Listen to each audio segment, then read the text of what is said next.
The St. John of Damascus Orthodox Educational Initiative presents the Damascene Podcast.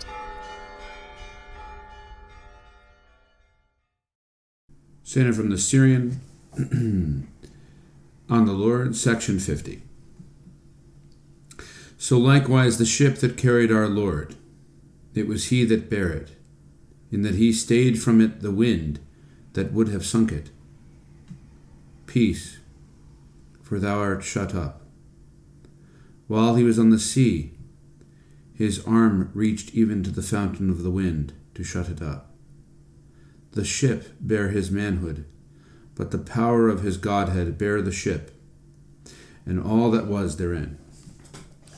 But that he might show that even his manhood needed not the ship, instead of the planks, which a shipwright puts together and fastens, he, like the architect of creation, made the waters solid and joined them together and laid them under his feet. So the Lord strengthened the hands of Simeon the priest, that his arms might bear up in the temple the strength that was bearing up all. As he strengthened the feet of Simeon the apostle, that they might bear themselves up on the water.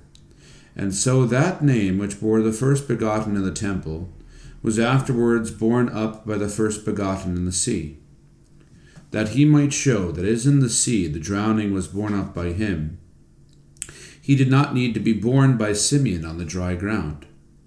But our Lord bare Simeon up openly in the midst of the sea, to teach that also on the dry land he supported him secretly. Section 51. Accordingly the Son came to the servant, not that the Son might be presented by the servant, but that by the Son the servant might present to his Lord priesthood and prophecy, to be laid up with him.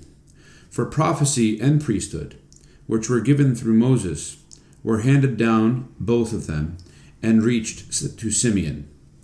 For he was a pure vessel, who sanctified himself that he might be like Moses, capable for both of them. There are small vessels which are capable for great gifts. There are gifts for which one is capable by reason of their grace, yet many are not capable for them by reason of their greatness. Thus then Simeon presented our Lord, and in him offered both these things, so that that which was given to Moses in the wilderness was received from Simeon in the temple. But seeing that our Lord is the vessel wherein all fullness dwells, when Simeon was offering him before God, he poured over him as a drink offering those two gifts, priesthood from his hands and prophecy from his lips.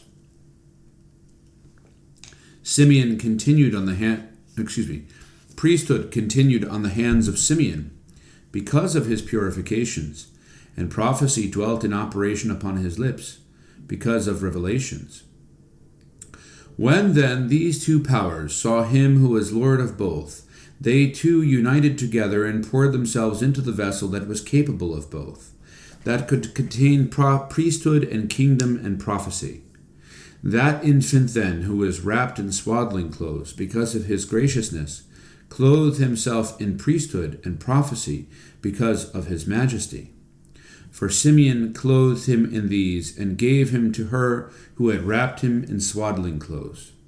For when he gave him to his mother, he gave along with him the priesthood, and when he prophesied to her concerning him, this child is set for the fall and rising again, he gave prophecy also with him. Section 52. Then Mary received her firstborn and went forth. He was outwardly wrapped in swaddling clothes, but secretly he was clothed with prophecy and priesthood. Whatsoever then was handed down from Moses was received from Simeon, but continued and was possessed by the Lord of both. So then the steward first, and the treasurer lastly, handed over the keys of priesthood and prophecy to him who has authority over the treasurer of them both. Therefore his father gave him the Spirit not by measure, because all measures of the Spirit are under his hand, and that our Lord might show that he received the keys from the former stewards. He said to Simeon, To thee I will give the keys of the doors. But how should he have given them to another, had he not received them from another? So then the keys which he had received from Simeon the priest, Then he gave to another, Simeon the apostle. And even though the people had not hearkened to the former Simeon, the Gentiles might hearken to the latter Simeon. Section 53.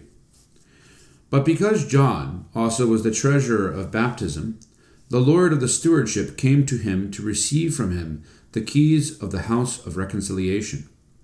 For John used to wash away in common water the blemishes of sins, that bodies might become meet for the garment of the Spirit, even by our Lord. Therefore, because the Spirit was with the Son, he came to John to receive from him baptism, that he might mingle with the visible waters the invisible Spirit, that they whose bodies should feel the moistening of the water, their souls should feel the gift of the Spirit, that even as the bodies outwardly feel the pouring of the water upon them, so the souls inwardly may feel the pouring of the Spirit upon them. Accordingly, even as our Lord, when he was baptized, was clothed in baptism and carried baptism with him, so also when he was presented in the temple, he put on prophecy and priesthood, and went forth bearing the purity of the priesthood upon his pure members, and bearing the words of prophecy in his wondrous ears. For when Simeon was sanctifying the body of the child who sanctifies all, that body received the priesthood in its sanctification. And again when Simeon was prophesying over him, prophecy quickly entered the hearing of the child. For if John leaped in the womb and perceived the voice of the mother of our Lord, how much more should our Lord have heard in the temple? For lo, it was because of him that John knew so as to hear in the womb. Section 54. Accordingly, each one of the gifts that was stored up for the Son he gathered from their true tree. For he received baptism from the Jordan, even though John still after him used to baptize. And he received priesthood from the temple, even though Annas the high priest exercised it. And again he received prophecy, which had been handed down amongst the righteous, even though by it Caiaphas in mockery platted a crown for our Lord, and he received the kingdom from the house of David, even though Herod held the place and exercised it. Section 55. This is he who flew and came down from on high. And when all those gifts which he had given to those of old time saw him, they came flying from every quarter and rested on him their giver. For they gathered themselves together from every side to come and be grafted into their natural tree. For they had been grafted into bitter trees, namely into wicked kings and priests. Therefore they hastened to come to their sweet parent stock, namely to the Godhead, who in sufficiency came down to the people of Israel, that the parts of him might be gathered to him. And when he received of them that which was his own, that which was not his own was rejected, since for the sake of his own he had borne also with that which was not his own. For he bore with the idolatry of Israel, for the sake of his priesthood, and he bore with its diviners, for the sake of his prophets, and he bore with its wicked dominion, for the sake of his holy crown. Section 56. But when our Lord took to himself priesthood from them, he sanctified by it all the Gentiles. And again when he took to himself prophecy, he revealed by it his counsels to all nations. And when he wove his crown, he bound the strong one who takes all men captive, and divides his spoils. These gifts were barren with the fig tree, which, while it was barren of fruit, made barren such glorious powers as these. Therefore, as being without fruit, it was cut off, that these gifts might pass forth from it, and bring forth fruit abundantly among all the Gentiles. Section 57. So he, who came to make our bodies abodes for his indwelling, passed by all those dwelling places. Let each one of us then be a dwelling place for him who loves me. Let us come to him and make our abode with him. This is the Godhead whom through all creation cannot This is the Godhead whom though all creation cannot contain, yet a lowly and humble soul suffices to receive him.